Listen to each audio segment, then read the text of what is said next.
போச்சு போச்சு, மானம் போச்சு, மரியாதை போச்சு, கௌரவம் போச்சு, என் பொண்ணும் போச்சு. மாலையை போட்டு மலர் உடைய வச்சு நான் கூசாம என் மானத்தை வாங்கினாங்க.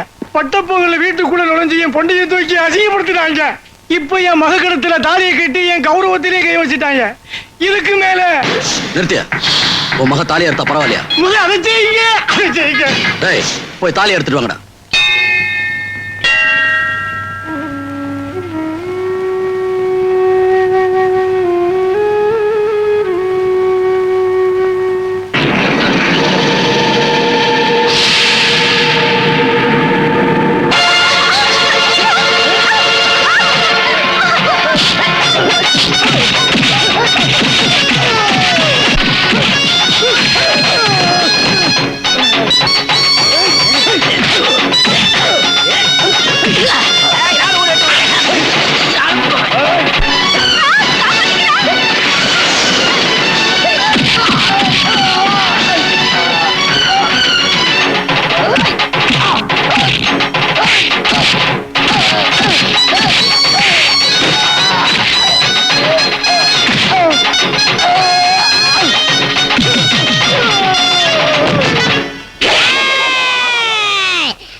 அடிச்சுக்கிறேன் ரெண்டு பேர்.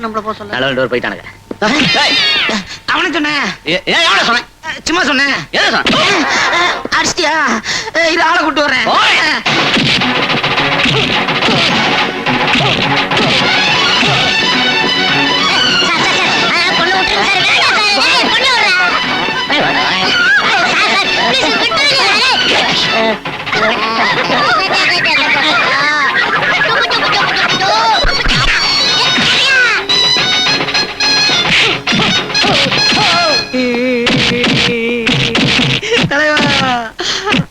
அடிக்கிறாங்க தலைவா. நான் பாட்டுக்கு ஆளை குட்டுறேன்னு சொல்லிட்டேன்.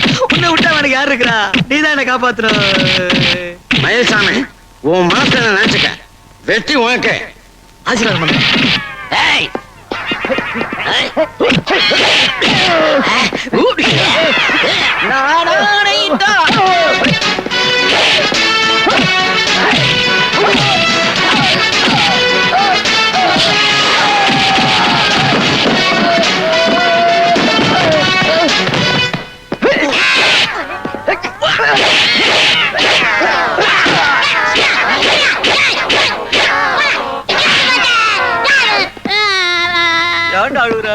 நீங்க அடிப்பீங்க, என்னால தாங்க முடியாது.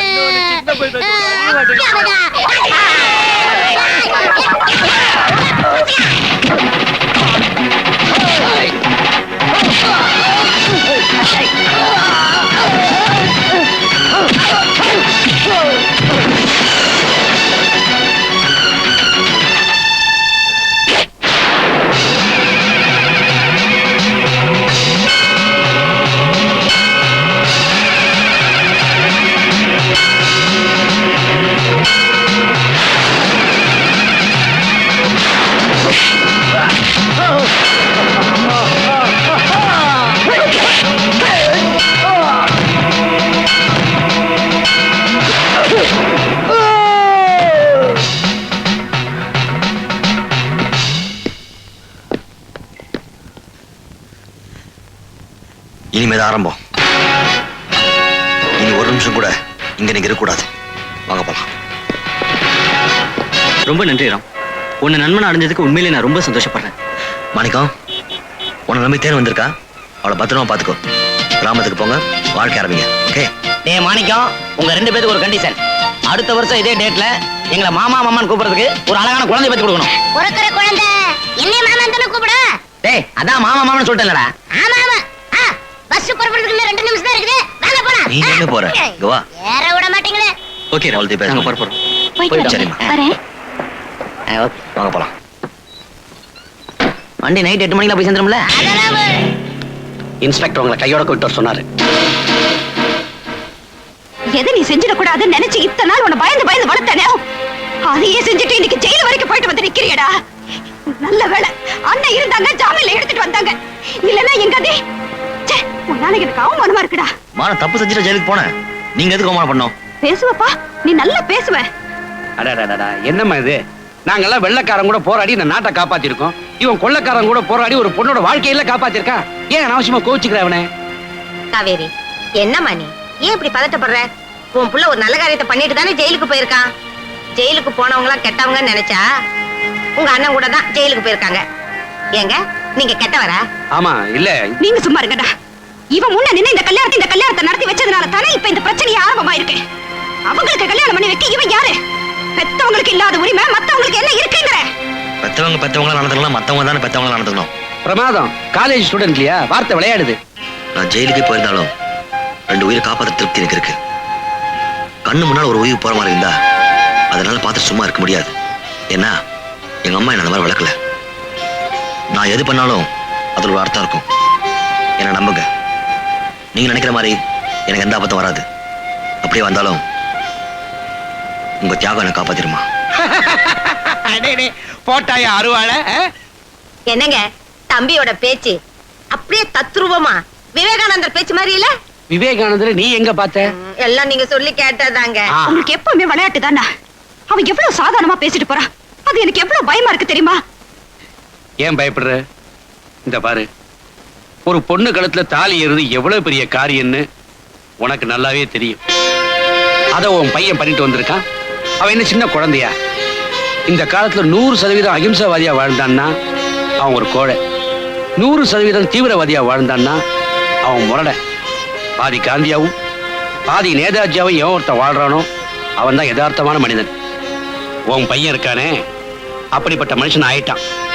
அவனை பத்தின கவலை எனக்கு எப்போ போயிடுச்சு. உனக்கு இனிமேலாவது போகட்டும். என்னாச்சு? ஏதோ சொல்லணும், நீ சொல்லிட்டு வா. என்ன நீ இது? அண்ணனாவது அவரை அமைதிப்படுத்துவார்னு பார்த்தா. இந்த பார் காவேரி, உன் பையன் ரொம்ப தைரியசாலி ஆயிட்டான். நீ அனாவசியமா கண்ணை கசக்கி அவனை கோழை ஆக்கிறாத. அவ்வளவுதான் என்னால சொல்ல முடியும். அண்ணே நீங்களுமா? நானும் தான் சொல்றேன். பாத்தியா, சொல்ல வந்த விஷயத்த மறந்தே போயிட்டேன். நாளைக்கு என் பொண்ணை பார்க்க மாப்பிள்ளை வீட்டுக்காரங்க வராங்க. கண்டிப்பா நீ வந்துடணும். அதை சொல்லிட்டு போதான் வந்தேன். வரட்டுமாமா? வரேன்.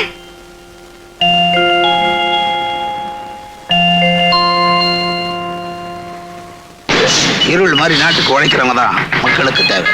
அதனால அவரை எலெக்ஷன் நிறுத்துங்க. நம்ம வார்த்தையை மீறி வேற யாரையாவது நிறுத்திடுவாங்களா? மந்திரி வராரு, மந்திரியோட கார் வருது.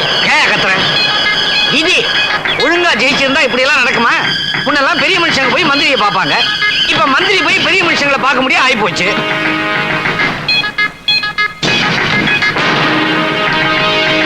வணக்கம் வணக்கம் எல்லாருக்கும் வணக்கம். வணக்கம். எந்திரியா, மந்திரி வந்திருக்கேன்ல.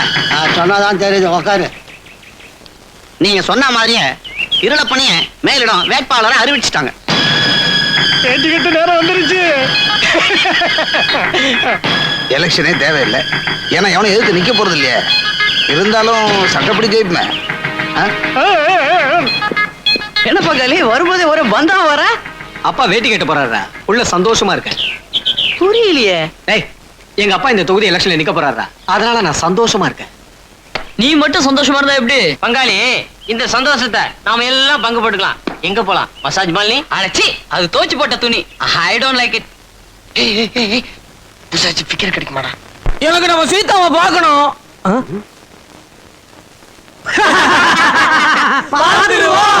ஓகே.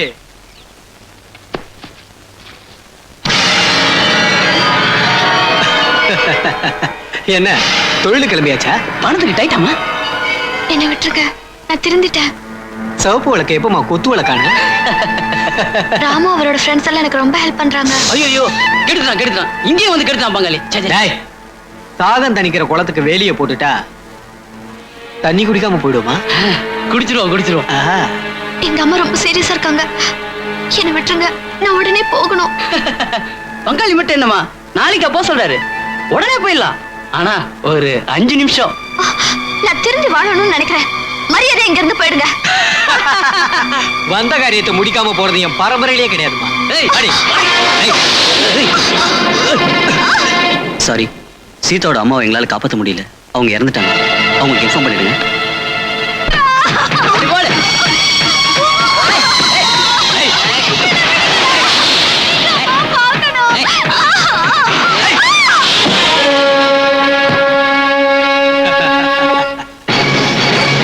பங்காளி, கோழி கொக்கர கோடா. சீக்கிரம் வா போயிடலாம்.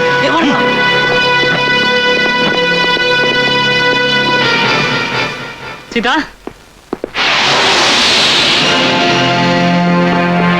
சார் சார், நான் கேபிஆர் காலையும் வரேன் சார். என் கூட படிக்கிற சீதான்ற பொண்ணு என் காலேஜ் சேர்மன் கஜா அவங்க ஆளுங்க கொலை பண்ணிட்டாங்க சார். யாரையா சாட்சி? நான் தான் சார் சாட்சி. அப்படியா? நீ பார்த்தத அந்த ரூம்ல உட்காந்து தெளிவா எழுதி கொடுவா பாப்போம். கொஞ்சம் பேர கொடுங்க சார்.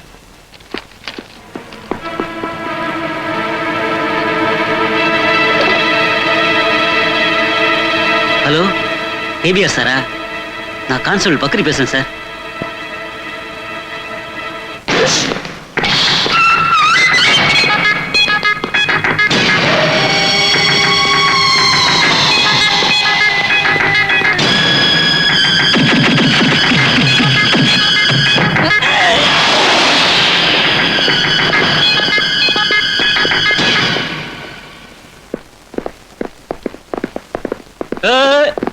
யார பார்க்கணும்?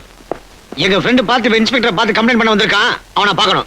ஓ, அந்த பார்ட்டியா? சீதாங்கிற பொண்ண ரேப் பண்ணிட்டான். அரெஸ்ட் பண்ணி நாங்க வச்சிருந்தோம். அவமானம் தாங்காம அவனே தூக்கு மாட்டி செத்துட்டான். அங்க பாரு தொங்குறத. நாங்க நம்ப மாட்டோம். வந்துட்டு போனோம் கேபிஆர் ஆளுங்க. அவங்க செஞ்சு கோலா இது. யோ, என்ன எங்க சத்தம்? சார், எங்க ஃப்ரெண்டு பார்த்திபனை கேபிஆர் அவங்க அடிச்சு தூக்குல தொங்க போட்டுருக்காங்க பாருங்க சார்.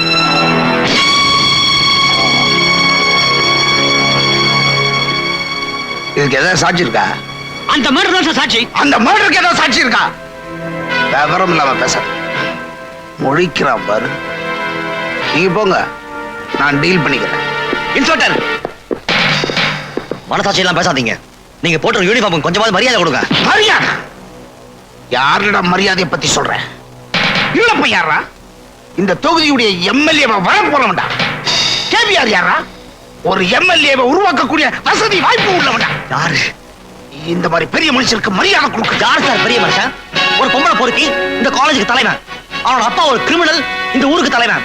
இந்த மாதிரி ரவுடி உருவாக்குற கேபிஆர், அவன் ஒரு பெரிய மனுஷன். மானம் கட்டவனுக்கு பட்ட வேறையா? சும்மா கத்தாது. மக்களோட செல்வாக்கு இல்லைன்னா யாரும் பெரிய மனுஷனாவோ இல்ல பெரிய பதவிக்கோ வர முடியாதுடா.